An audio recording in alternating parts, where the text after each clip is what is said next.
mať. Nech bude musieť urobiť čokoľvek. Ale nájdem skutočného vinníka, ktorý to má na svedomí. Budem ti veľmi vďačná, veľmi. Ale ja mám pokojné svedomie. Veď skôr či neskôr pravda nakoniec vyjde najavo. A celé toto nedorozumenie sa skončí. Hnevám ma, keď ťa vidím zavretú, kým skutočný vinník sa vonku vysmieva zákonom. Viem, kto to je. Je to Milciades Contreras. Nie. Alejandro, nepáči sa mi, že takto hovoríš. Nie, ty si dobrý človek. Si človek bez predsudkov. Keď takto hovoríš, mám strach, čo urobíš. Ale čo ešte sa má stať v tejto dedine? Čo ešte? V Sopaviente sa dejú stále horšie a horšie veci. To je jedno. Prosím ťa, už sa tým netráp. A sľub mi. Sľub mi, že neurobíš žiadnu hlúposť. Prosím ťa, keď si len pomyslím, že sa ti niečo stane. Dostávam veľký strach. Prosím ťa pre všetko, čo máš rád. Čo mám najradšej si ty? Sľubujem ti, že neurobím nič. To ti sľubujem, ale... To neznamená, že zostanem so založenými rukami.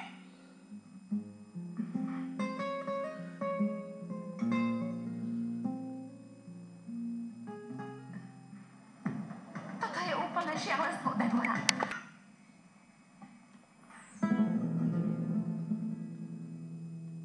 Čas vašej návštevy vypršal, Don Alejandro. Viem. Ale prisahám. Prisahám, že to tak nenechám. Nesmiete to brať osobne, senior. My len dodržiavame literu zákona, keď sme zadržali podozrivú. Vy aj ja vieme, že Diana je nevinná.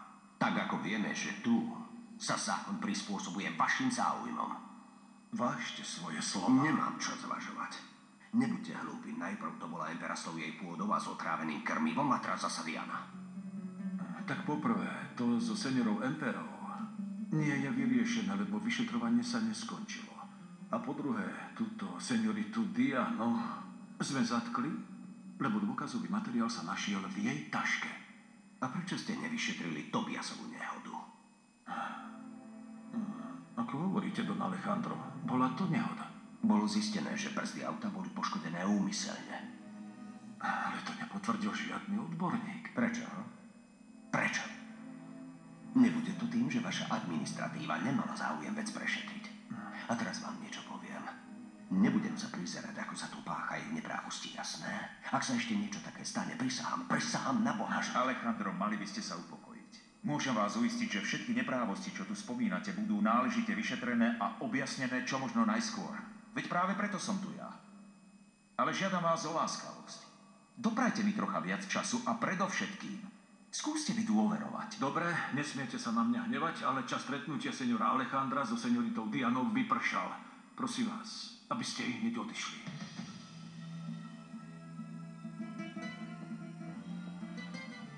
My dvaja sa musíme ešte porozprávať.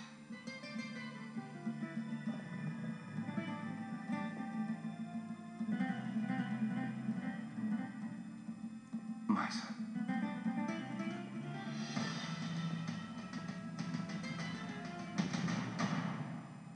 Don Alejandro, čo je? Čo sa stalo? Našli tú zbraň, ktorou strieľali na Milciadesa Contrerasa v Dianinej taške. Nie, prečo? Ale niekto ju tam musel podstrčiť, ona je nevinná. Viem, že je nevinná. Flor, sústreďme sa. Teraz potrebujem, aby ste tu zostali s Dianou, kým to starosta dovolí. Ja zatiaľ zoženiem toho najlepšieho advokáta na svete, aby dostal Dianu z tej šlamastiky. Dobre, oznámim to jej rodičom. Nie, zariadím. Ale, Don Alejandro, musíme to rozchýriť po celej dedine. Toto je nespravodlivosť. Pokojne, aj to zariadím. Zostaňte s Dianou. Áno, ďakujem, Don Alejandro. Didi. Tam je Don Alejandro a tvári sa dosť čudne. Musím ho ísť obslúžiť. Dúfam, že to čím skôr bude Bernardo, áno? Don Olegario. Senora Empera, predstavte si. Starosta Vicente si myslí, že tu v tejto dedine sme všetci padnutí na hlavu? Ha? Uverí takej očividnej hlúposti a strčí Dianu do väzenia? To je nespravodlivé.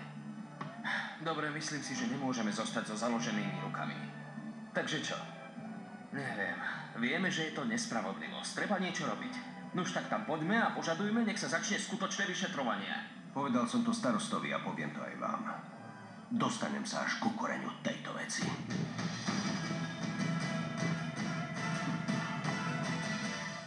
Takže... Bože môj, toto miesto je hrozné. Didi, netráp sa tým, veď tu nie si sama.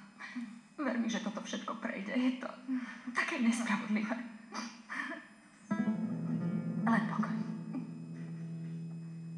Ahoj. Ako dobre, že si prišiel. Prišiel som pomôcť, ak sa dá. Áno, a myslíš, že je niečo, v čom mi môžeš pomôcť? Dôveruj mi. Dobre. Už o tom dlho premýšľam.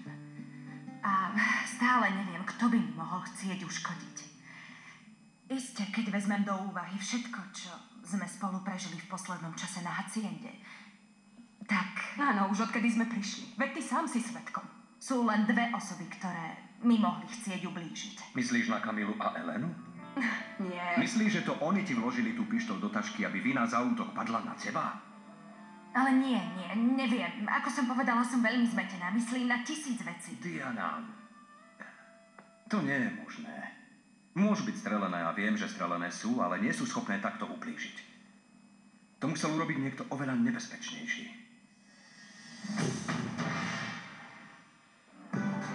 Vidíme, že máte rád Dianu však? Veľmi, Salvador, veľmi. Prepáč. Haló, Kristína. Tu Alejandro Mendes. Potrebujem, aby ste ma spojili, a to okamžite s doktorom Umaňom. Nemajte obavy, viete predsa, kto som. Môj otec ma odjak živa viedol k diskrétnosti. Ďakujem. Áno, Kristína. Dobre, hneď ako príde, nech zavolá na haciendu. Je to súrne, veľmi súrne, rozumiete? Ďakujem. Dobre, nechcem sa vám vôbec priesť do života, ale ste zalúbení do Diany, pravda? Nie, nechápte to zle, ide o to, že... Znovu opakujem, nechcem sa do toho pliesť a nezaujíma ma, čo s ňou máte, ale ten, kto... Podarilo sa mi dostať až k Diane. Je zúfalá a bojí sa aj vlastného tieňa. Treba ju odtiaľ čím skôr dostať. Čo je to tu za húraj, ha? Senior Milciades Contreras a jeho ľudia s nami rozohrali novú partiu. Didi je nevinná, veď ona nie je schopná zabiť ani len muchu. Isté, že súhlasím s tebou, ale dôkazy svedčia proti nej. Ale aké dôkazy? Som si takmer istá, že to bol ten prekliatý starosta, či Milciades Contreras, ktorí jej dali zbraň do kabelky, aby ju usvedčili. Prečo? Prečo ju? Čo ja viem, možno preto, že ona a jej zemperov sú jediné, ktoré sa proti ním postavili. Nož to je veľmi dobrý dôvod. Musím ho mať na zreteli.